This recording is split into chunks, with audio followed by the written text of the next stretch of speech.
दोस्तों स्वागत है आपका बिहार न्यूज में। दोस्तों मैं हूं फिरदौस गनी और आप देख रहे हैं केडीबी लाइव। दोस्तों आज हो चुका है 25 सितंबर 2020। तो आज की बिहार की टॉप न्यूज लेकर आए हैं आपके लिए। दोस्तों वीडियो स्टार्ट करने से पहले आपसे एक रिक्वेस्ट है, अगर आप नए आए इस चैनल पर तो चैनल को सब्सक्राइब करके बेल आइकन को भी प्रेस कर दीजिए और साथ में वीडियो को लाइक कीजिए, अपने दोस्तों के साथ शेयर भी कीजिए। तो चलिए दोस्तों स्टार्ट करते हैं आज का न्यूज। बिहार में होने वाले चुनाव से ठीक पहले किसान विधेयक को लेकर कांग्रेस आंदोलन के मोड में है। जी हां, पार्टी के बिहार प्रभारी शक्ति सिंह गोहेल ने किसान विधेयक को लेकर केंद्र सरकार पर निशाना साधा है। बिहार प्रभारी ने कहा है कि किसानों के लिए यह काला कानून है। ये सरकार पूंजीपतियों को मजबूत करने के लिए ऐसे ऐसे कानून बनाते हैं जिससे देश का भला नहीं हो सकता। गोहेल ने कहा है कि सरकार सिर्फ झूठ पर झूठ बोल रही है। मिनिमम सपोर्ट प्राइस को सरकार खत्म नहीं करने पर बोल रही है, जो कि एक झूठ है। पटना पहुंचे शक्ति सिंह गोहेल ने कहा है कि यह नया कानून किसानों को बर्बाद करने का कानून है और सारी पार्टियां इस कानून का विरोध कर रही है। हम इस बिल का विरोध करते हैं और हम बिहार में भी जनता की अदालत में जाएंगे। गांधी जी ने भी चंपारण सत्याग्रह किया था और यहां से लड़ाई शुरू की थी, हम भी यहीं से ही लड़ाई शुरू करेंगे।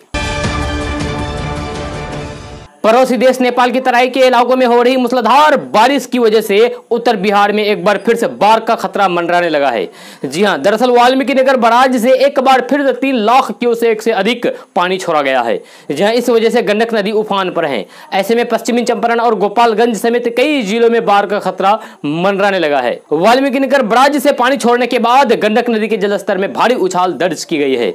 जी हां, गंडक नदी में उफान के बाद उत्तर बिहार में फिर से बाढ़ की स्थिति बन गई है। गंडक नदी में 3,14,000 क्यूसेक का बहाव हो रहा है, जो वाल्मीकि नगर बराज पर जलस्तर में वृद्धि दर्ज की गई है। आपको बता दें कि राज्य में इसी वर्ष यानी कि इसी साल जून, जुलाई और अगस्त के महीने में आई बाढ़ की वजह से 16 जिले के 75 लाख से ज्यादा की आबादी प्रभावित हुई थी। आपदा प्रबंधन विभाग से मिली जानकारी के मुताबिक 16 जिलों में 62,000 से ज्यादा लोगों के प्रभावित क्षेत्र में पानी घुस गया था, जिससे बाढ़ पीड़ितों की संख्या 75 लाख से अधिक हो गई थी। विभाग के अनुसार सीतामढ़ी, शिवहर, सुपौल, किशनगंज, दरभंगा, मुजफ्फरपुर, गोपालगंज, पूर्वी चंपारण बाढ़ से प्रभावित हुए थे।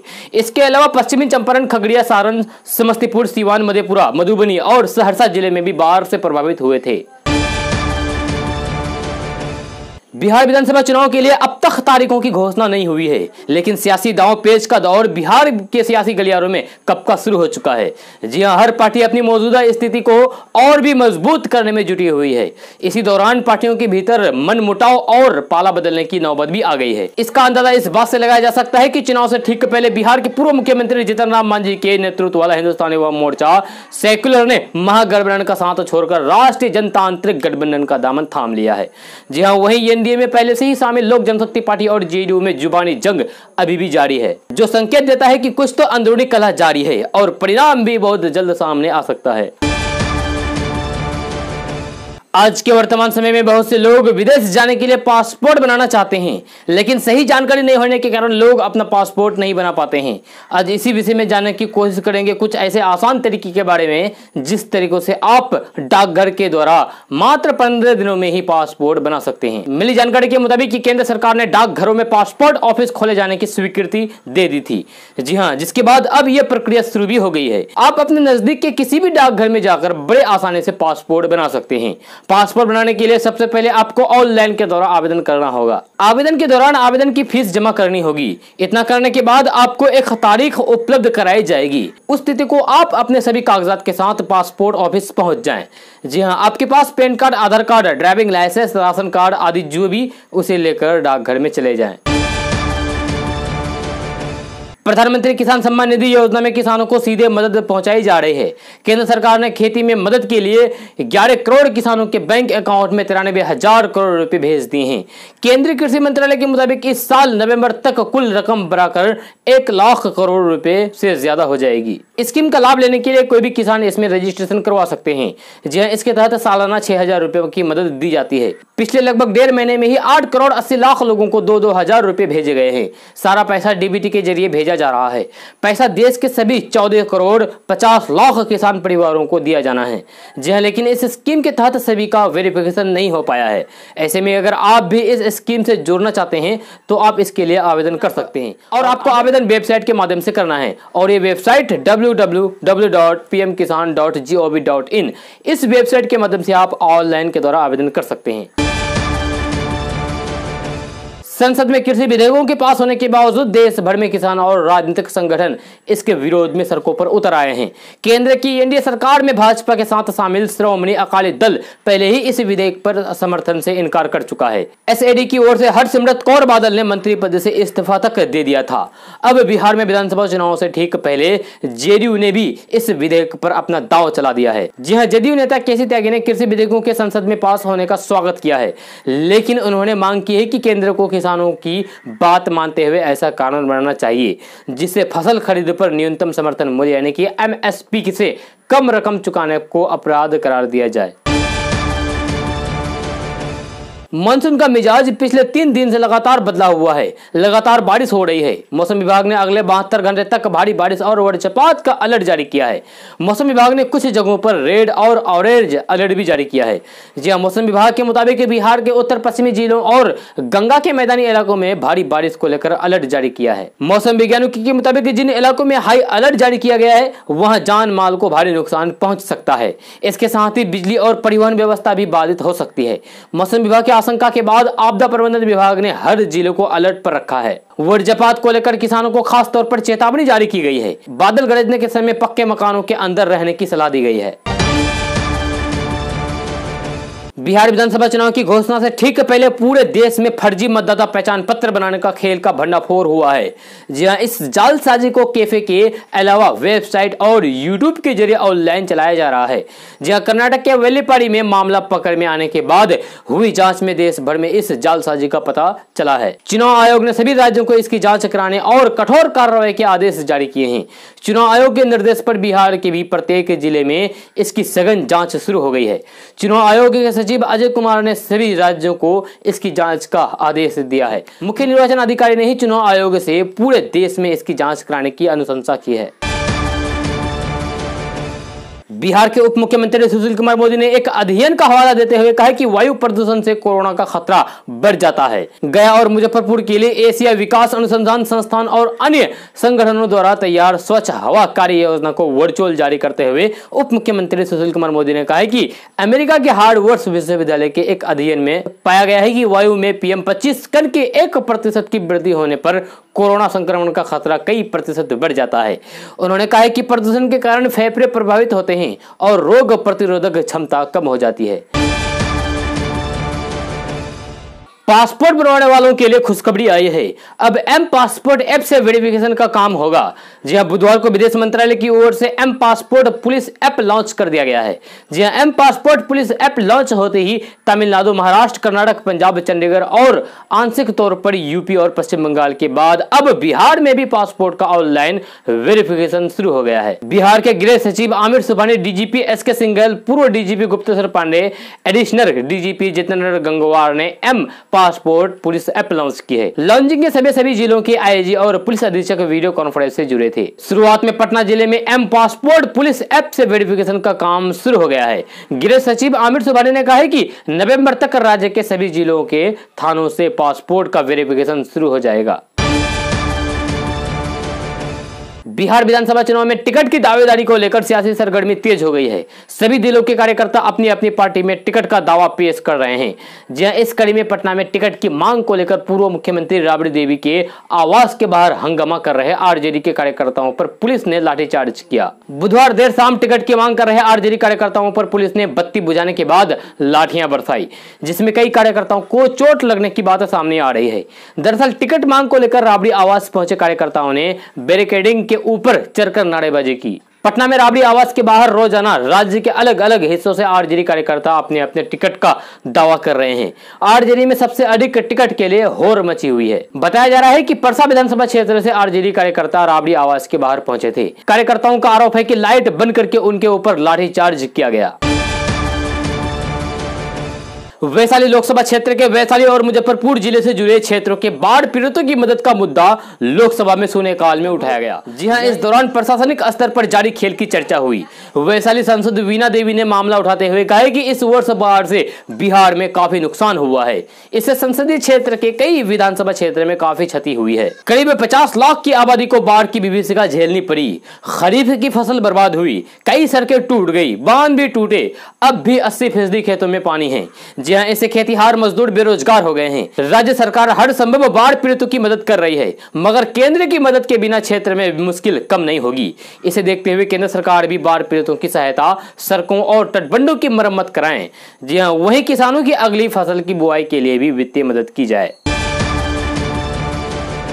बिहार में होने वाले विधानसभा चुनाव के लिए भले ही तारीखों का ऐलान अभी नहीं हुआ हो, लेकिन पूरे प्रदेश में चुनावी सरगर्मियां तेज है। जी हां, बीजेपी, जेडीयू और राजद सहित सभी दल चुनावी मैदान में उतर चुके हैं। कोई जनता तक पहुंच बनाने के लिए वर्चुअल रैली कर रहा है, तो कोई सोशल मीडिया पर कैंपेन चलाकर हवा बनाने की कोशिश में जुटा हुआ है। वही बात यदि किशनगंज जिले की करें तो यहाँ ठाकुरगंज विधानसभा क्षेत्र में राजनीतिक माहौल बना हुआ है। सभी दलों के नेता जोरदार तरीके से ताल ठोक रहे हैं। हालांकि इस विधानसभा क्षेत्र पर वर्तमान में अभी नौशाद आलम जेडीयू से विधायक हैं। वे 2010 के आम चुनाव से अब तक इस सीट से विधायक हैं। जहां ठाकुरगंज विधानसभा बिहार की सीमा पर बसा हुआ है। इसकी सीमाएं नेपाल और पश्चिम बंगाल से लगती है। ऐसे में यहां बंगला के साथ साथ नेपाली संस्कृति का भी थोड़ा बहुत प्रभाव है। यही वजह है कि सांस्कृतिक रूप से बिहार के इस जिले की अलग पहचान है। आपको बता दें कि इस विधानसभा सीट पर मुस्लिमों की जनसंख्या अच्छी खासी है। ऐसे में कहा जा रहा है कि इस सीट पर एनडीए की तरफ से जेडीयू के ही उम्मीदवार चुनावी मैदान में उतर सकते हैं। वहीं इस बार असदुद्दीन ओवैसी की पार्टी एआईएमआईएम की एंट्री रोचक हो सकती है। एआईएमआईएम ने यहां मजबूत आधार बना लिया है। जी हां, तथा पार्टी ने यहां पिछले कई सालों से मेहनत की है। एनडीए गठबंधन की बात करें तो इस बार जेडीयू के सामने सीट बचाने की चुनौती होगी। बिहार के पूर्व डीजीपी गुप्तेश्वर पांडे ने एक बार फिर से अपनी राजनीतिक कपारी के बारे में खुलकर बात की है। राजनीतिक दल में शामिल होने और चुनाव लड़ने के सवाल पर गुप्तेश्वर पांडे ने कहा है कि क्या यह अवैध है। भविष्य में गृह मंत्री बनने के सवाल पर गुप्तेश्वर पांडे ने कहा है कि मुझे नहीं पता भविष्य में क्या होगा। पूर्व डीजीपी गुप्तेश्वर पांडे ने कहा है कि मेरे खिलाफ हर रोज अफवाह उड़ाया जा रहा है, मुझे विवादित बनाया जा रहा है। मेरे खिलाफ विपक्ष चुनाव आयोग से शिकायत करता है और अगर चुनाव आयोग मुझे हटा देता है तो मेरी कितनी बेइज्जती होगी। साथ में पूर्व डीजीपी गुप्तेश्वर पांडे ने कहा है कि मैं 34 साल तक बेदाग रहा, लेकिन इस तरह का माहौल बना दिया गया है कि निर्वाचन आयोग को मुझे हटाना पड़े। पूर्व डीजीपी गुप्तेश्वर पांडे ने कहा है कि 14 सीटों से मुझे ऑफर आया है, मैं कहीं से भी चुनाव लड़ सकता हूँ। जहां भी जिस भी सीट से चुनाव लड़ूंगा, चुनाव जीत जाऊंगा।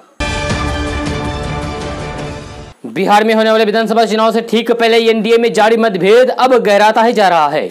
जी हां, इस कड़ी में जहां जेडीयू पहले से ही एलजेपी को तल्ख तेवर दिखा चुके हैं, वहीं अब बीजेपी ने भी चिराग पासवान को अल्टीमेट दे दिया है। सूत्रों से जो जानकारी मिल रही है उसके मुताबिक चिराग पासवान इस चुनाव में एनडीए से अलग राह बनाने के लिए लगभग तैयार हो चुके हैं और अंतिम फैसला उनको ही लेना है। दरअसल लोजपा को बीजेपी इस चुनाव में 25 सीट से ज्यादा देने के मोड में नहीं है। पहले ही बीजेपी ने लोजपा को 20 से 22 सीटें ऑफर की थी, लेकिन अब 25 सीट तक देने को तैयार हैं।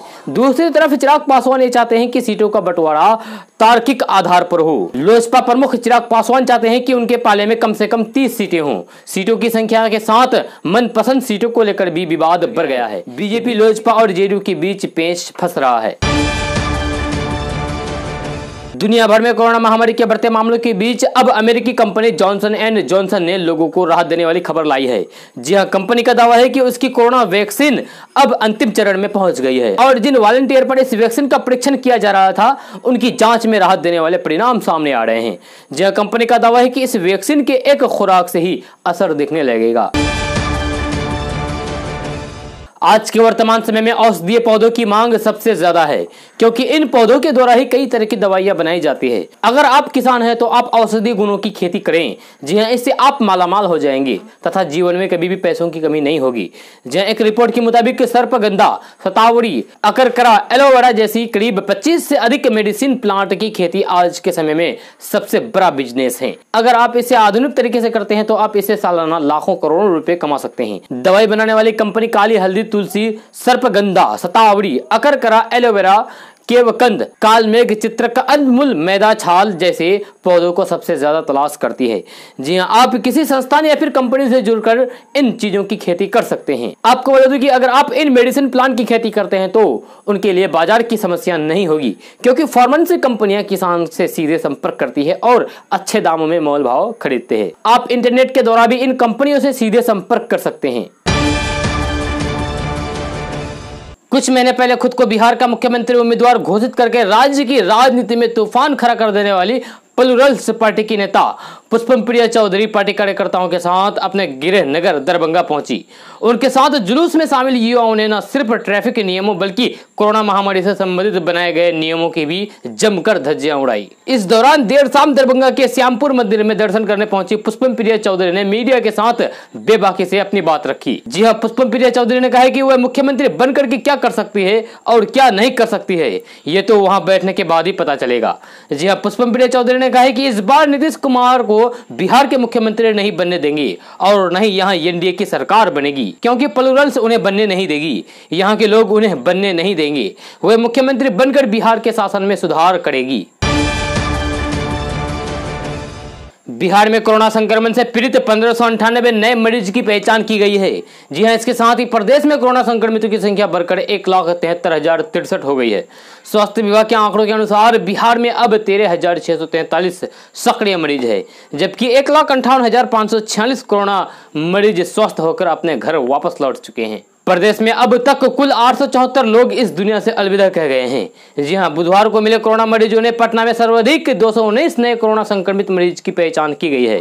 इसके साथ ही मुजफ्फरपुर में 89, पुणे में 72, सुपौल में 71, गोपालगंज में 67, मधेपुरा में 62, नालंदा में 60, अररिया में 58, लखीसराय में 59, सहरसा में 57 और पश्चिमी चंपारण में 55 संक्रमित मरीज मिले हैं। वहीं भागलपुर में 44, अरवल में 40, औरंगाबाद में 32, बांका में 39, बेगूसराय में 17, भोजपुर में 11, बक्सर में 16, दरभंगा में 28, पूर्वी चंपारण में 37, गया में 36, जमुई में 25, जहानाबाद में 23, कैमूर में 22, कटिहार में 15, खगड़िया में 6, किशनगंज में 47, मधुबनी में 37, मुंगेर में 31, नवादा में 29, रोहतास में 33, समस्तीपुर में 18, सारण में 40, शेखपुरा में 24, शिवहर में 10, सीतामढ़ी में 16, सिवान में 12 और वैशाली में 41 नए कोरोना संक्रमित मरीज की पहचान की गई है।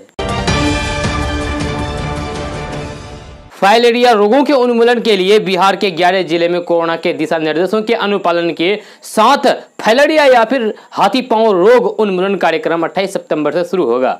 जी हां, राज्य स्वास्थ्य समिति एवं ग्लोबल हेल्थ स्ट्रेटजीज के ओर से आयोजित मीडिया कार्यशाला में ये जानकारी दी गई है। राज्य स्वास्थ्य समिति के सचिव और कार्यपालक निदेशक मनोज कुमार ने फाइलेरिया उन्मूलन के लक्ष्य को प्राप्त करने के लिए एमडीए के महत्व के बारे में बताया है। जहां उन्होंने कहा कि 11 फाइलेरिया प्रभावित जिलों में सभी पात्र लाभार्थी फाइलेरिया रोगी दवाओं का सेवन करें। उन्होंने उपस्थित सभी लोगों को यह भी बताया कि देश 2021 तक फाइलेरिया को खत्म करने के लिए प्रतिबद्ध है। निदेशक राज्य कार्यक्रम अधिकारी फाइलेरिया बिहार डॉक्टर विपिन सिन्हा ने कहा है कि स्वस्थ एवं समृद्ध बिहार के परिक्रमा को सार्थक करने के लिए महामारी के दौरान भी इस अभियान को चलाया जा रहा है, जिसमें से भोजपुर, दरभंगा, किशनगंज, मधुबनी, नालंदा, नवादा, पूर्णिया, लखीसराय, रोहतास, समस्तीपुर एवं वैशाली शामिल है। यहाँ यह अभियान चलेगा।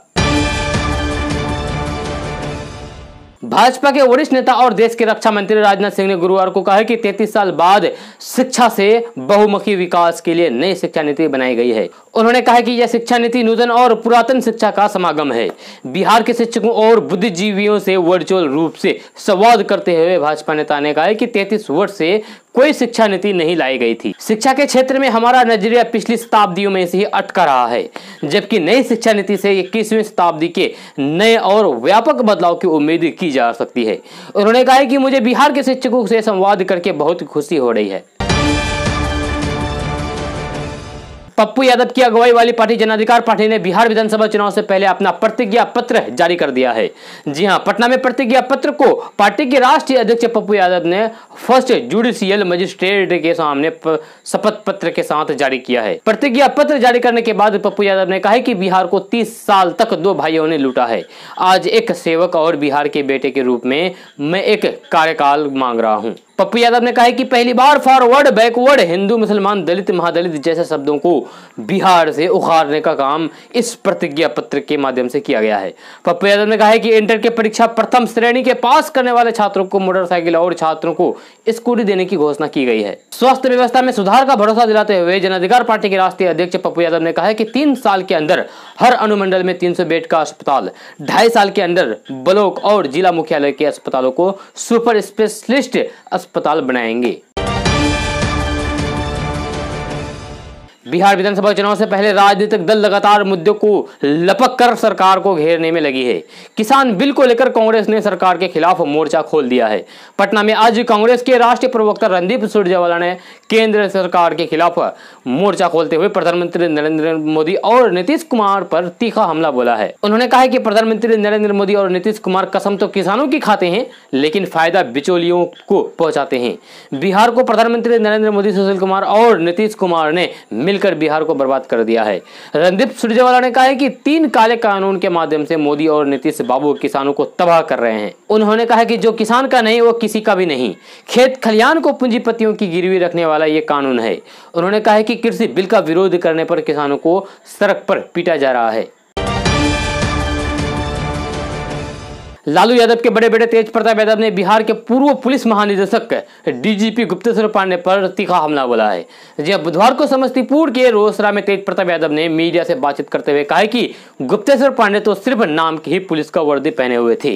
वे शुरू से ही पॉलिटिशियन का काम कर रहे थे। अब वो जिस किसी भी दल से चुनाव लड़े तो महागठबंधन को इससे कोई भी फर्क पड़ने वाला नहीं है।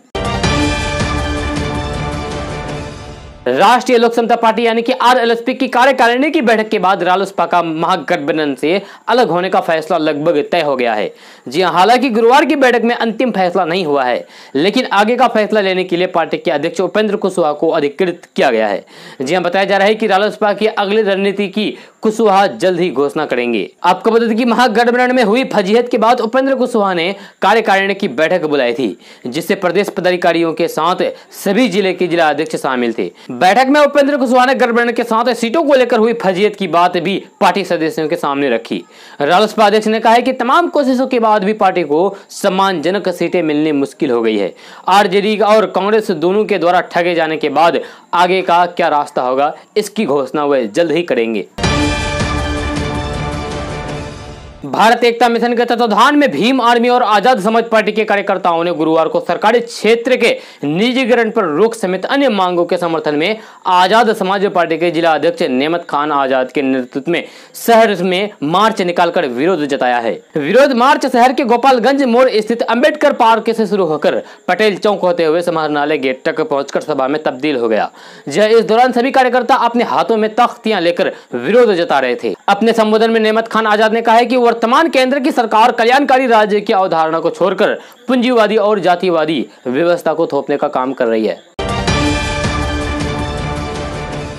अपने बच्चों को निजी स्कूल में पढ़ा रहे अभिभावक लॉकडाउन का बिल भरने में पसीने से तरबतर हो रहे हैं। निजी स्कूल मार्च के दूसरे हफ्ते के बाद से ही बंद रहे हैं। इस दौरान ऑनलाइन क्लास के नाम पर बच्चों को हर रोज कुछ घंटे मार्गदर्शन दिया गया, लेकिन इसका फायदा हर स्कूल में एक बराबर नहीं मिला। जी हां, अब अनलॉक की तैयारी शुरू होते ही स्कूल अभिभावकों को बकाया फीस का बिल भेजने लगे हैं। एक बार में 30 से 50 हजार बिल पाने वाले अभिभावक बहुत ही ज्यादा हैरान हैं। दोस्तों, आज का न्यूज़ बस यहाँ तक। कैसा लगा जरूर अपना सुझाव दीजिएगा नीचे कमेंट बॉक्स में कमेंट करके। अगर आप नए आए इस चैनल पर तो चैनल को सब्सक्राइब करके बेल आइकन को भी प्रेस कर दीजिए और साथ में वीडियो को लाइक कीजिए, अपने दोस्तों के साथ शेयर भी कीजिए। तो चलिए दोस्तों, फिर मिलते हैं अगली वीडियो में।